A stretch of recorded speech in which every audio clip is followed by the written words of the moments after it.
Good day everyone. Today we will discuss about the Royal Malaysian Police.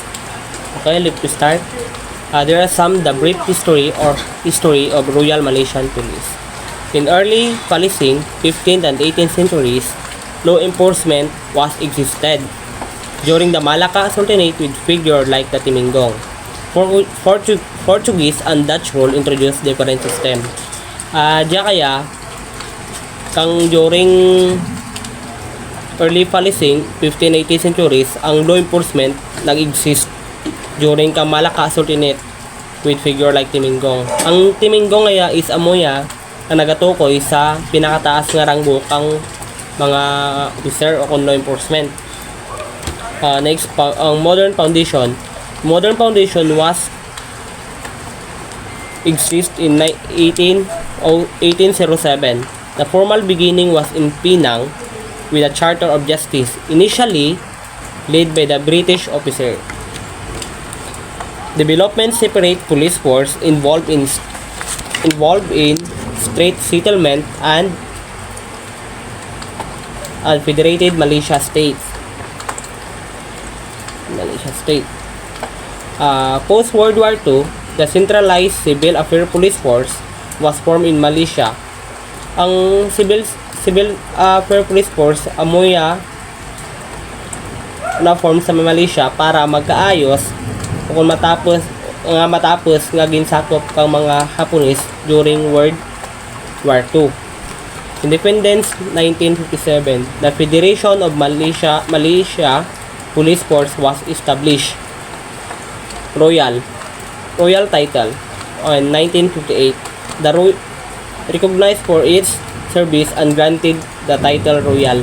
Ang Royal ngaya is amo yung tawag or amo yung pagkilala sa mga pulis sa anda nga dedikasyon kag serbisyo. Amo na tawag sa anda nga Royal. Okay, next, formation of PDRM 1963. The Royal Federation of Malaysian Police emerged with force from North Borneo and Sarawak to become the Royal Malaysian Police or Police Diraha Malaysia o natawag nga PDRM, a unified national force. Modern PDRM continues to involve the national agency responsible for law and order, crime prevention, and national security.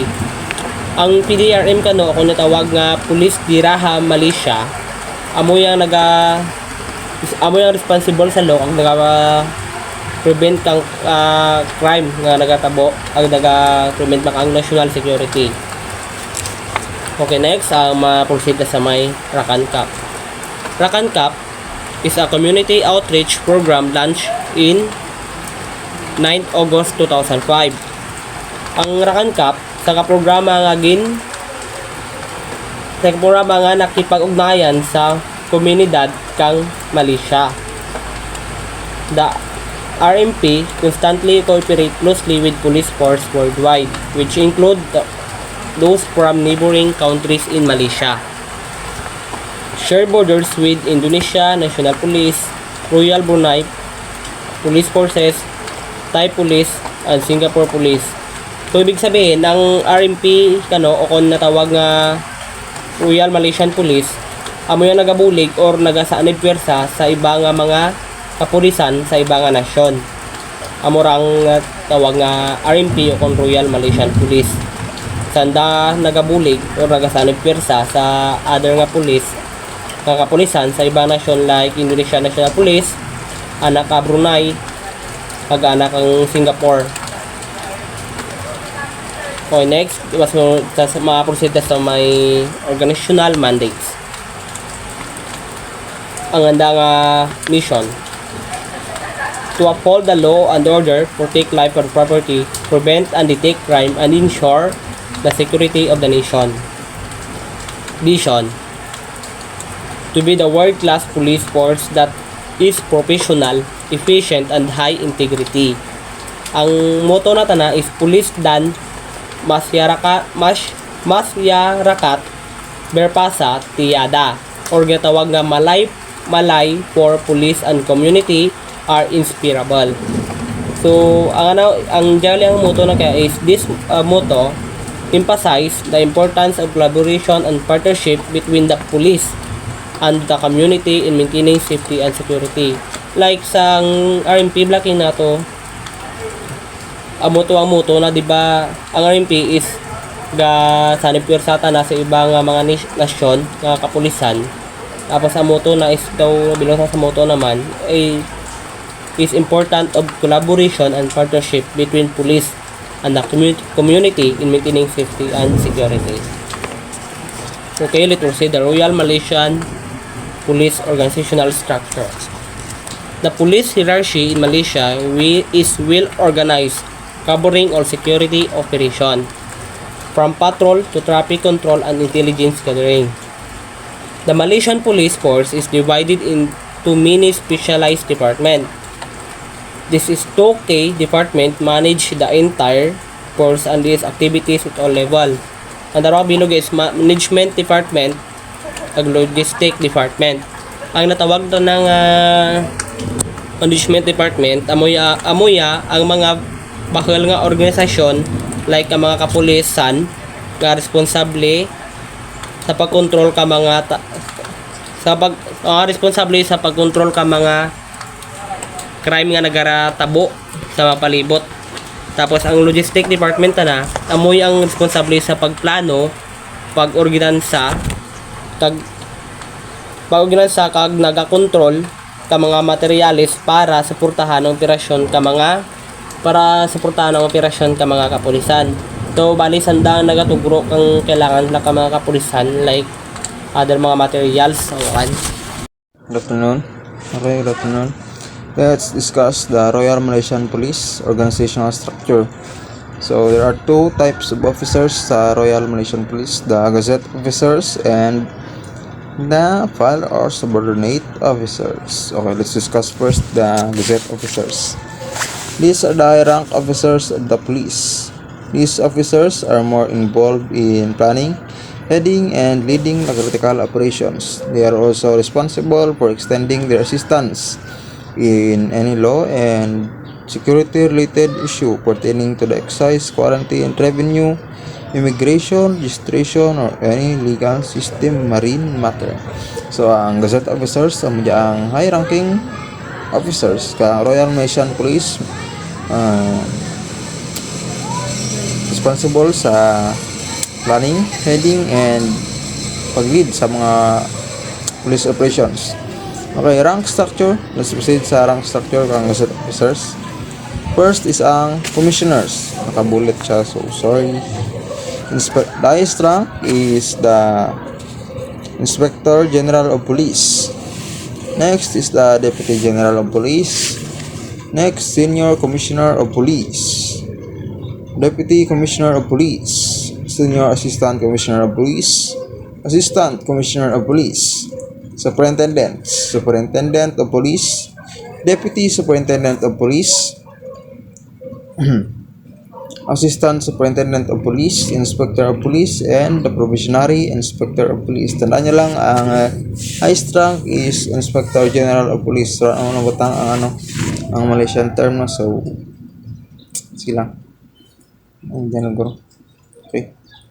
Next is veterans of file or subordinate officers. Mayang officers majorly responsible for assisting the senior officers in various activities. Also maintaining basic peace and security in the country falls under the duties of this group of police officers. Okay, ang file or subordinate officers na naman yung mga ga-assist, mga tinaw ba kang senior officers, tinaw kang Gazette officers, daw kung ano dyan, sanda ang galamay. Kung sa octopus dyan, ang Gazette officers, amo ang ulo, tapos ang galamay, amo ang ang file or subordinate officers. May rank structure kang file or subordinate officers. Yun na, Sub-Inspector of Police, Sergeant Major of Police, Sergeant of Police, Corporal of Police, Lance Corporal of Police, and last, the lowest rank, which is the Constable. Ano lang, ang highest rank is Inspector General, ang lowest rank is Constable. Okay, let's proceed sa governance. Royal Malaysian Police, centralized organization. Siyempre, napunuan nila takang Inspector General of Police, which is the highest rank. Next, the Royal Malaysian Police is under the Ministry of Home Affairs. The Ministry of Home Affairs is the government ministry to whom the Inspector General of Police is responsible. The Constitution, control, employment, recruitment, funding, discipline, duties, and powers of the police forces are specified and governed by the Police Act 1967. Okay, ang Ministry of Home Affairs, ang equivalent ang natin kaya is ang DILG. Next is ang Police Training and Qualifications. Dito rin sa training. Pre, ang edad, typically 18 to 28, depende sa rank yung mga pag-a-applyan. Education, minimum SPM with credits in specific subjects. Bahasa Malaysia, English, Mathematics. Higher ranks may require diploma or degrees. Sa mga rank, nalan ka ang diploma, nalan congrater, nalan college graduate na. Sa mga instructor na kanadang bachelor's degree. Kaya dapat may isklaan tanasan sa degrees, bachelor's degree. Sa health and fitness, kana siyempre dapat pasok kasi physical. Ngayon dito utok mga excellent physical, mental health, specific eyesight standards. Siyempre, patirik police ako na ating gani nalan kadlang panarkanta. Healthy BMI, meeting height, weight, chest requirements. Dapat ma-meet mo ang height requirement, ang weight requirement, ang chest requirements. Sige lang. Other, dapat siyempre criminal record. Ang ibang requirement kabari sa depende sa lang kayo mga apayan. Next is sa mga police training and qualifications. Entry requirements. Example, constable applyan mo. SPM credits, ang kurang ang subjects nga dapat nga mabuel mo. Credits in bahasa Malaysia, English, Maths plus 2 others. Physical na, sa physical mo syempre minimum height, weight, chest. Okay, sa males dapat ang height mo 165 cm, ang kilo 50 kg. Pero mas tami siguro kung mas ko. And sa chest is 81 to 86 cm. Ano? 81 to 86 cm ang kalapad din. Okay, sa higher ranks, siyempre, ang inspector require ka diploma. Sa may senior roles, senior police officer roles, dapat may bachelor or master's degree ko. Basic police training, PLAC. Amo dyan nga basic police training, PLAC. Sa constable, dapat may minimum 6 months ikaw training. Sa inspector, 12 months training. Ang subjects nga ginaka-cover kang basic police training or PLAC is law, police science, weapons, martial arts. Becoming MQA, accredited. Dapat may 90 credit hours. Over 5 to 7 years starts with PLAC. Okay, tayon, police training qualifications mo singapon. Diploma programs with universities. Collaborative diplomas.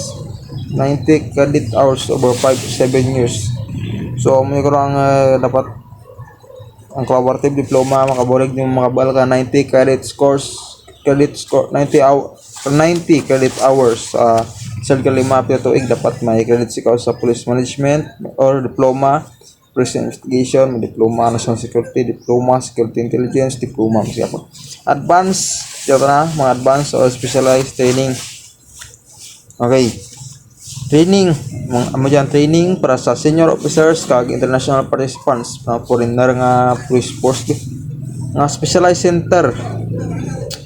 Pre kung advanced kag specialized training dapat may special center girat na kay may tao nga pili ang gusto nga field na okay. Pero sa college antes ka mag-college kay pili ako na nga kurso ang gusto mo ba anong program gusto mo sidlan. Okay, specialized centers is management, investigation, intelligence, research, moral. Siyempre, may oportunidad git na ako kung naka-eskwela ko sa specialized or advanced training. Ang mga opportunities na is example na is forensics, intelligence, or SWAT. Ang instructor nag-require kang bachelor's degree. Tapos college pwedeng research hub. So, amo na ang under sa ano sa police training qualifications. So Police Agency Performance. The Royal Malaysian Police (RMP) saw a slight overall crime increase in 2023, with the rises in violent crimes like murder and rape, and a significant jump in commercial crime. Historically, public trust has been an issue due to integrity concerns within the force, leading to disciplinary actions, factors like officers' well-being, and leadership impact performance. While the RMP has initiatives for improvement, addressing crime trends and boosting public confidence remain crucial ongoing tasks. It means tumaas ang bahagya ang krimen sa Malaysia noong 2023. Nakaharap ang pulisya sa mga isyu ng integridad at tiwala ng publiko, kaya't patuloy silang nagsusumikap para mapabuti ang serbisyo at reputasyon nila. Next, Royal Malaysian Police in uniform. The Royal Malaysian Police officers in the photo are wearing dark blue uniforms. The shirt appears to be short sleeve with badges and name tags. They are also wearing pink caps with a badge on the front. Dito sa slide niya, gino-compare ang feature, ranking, centralization, kada administrative body na ang feature ka Malaysia, Royal Malaysian Police, kag ang sa Philippines ay Philippine National Police. Tapos, ang highest rank na sa Malaysia, Inspector General Police, kag ang sa Philippines, Police General. Tapos, ang centralization sa Malaysia ay highly centralized command and control. Kag sa Philippines, centralized police. Kag last, ang administrative body nanda. Ang sa Malaysia, kusa na. Kag last, ang administrative body nanda. Ang sa Malaysia, Ministry of Home Affairs. Tapos, ang sa Philippines, Department of Interior and Local Government.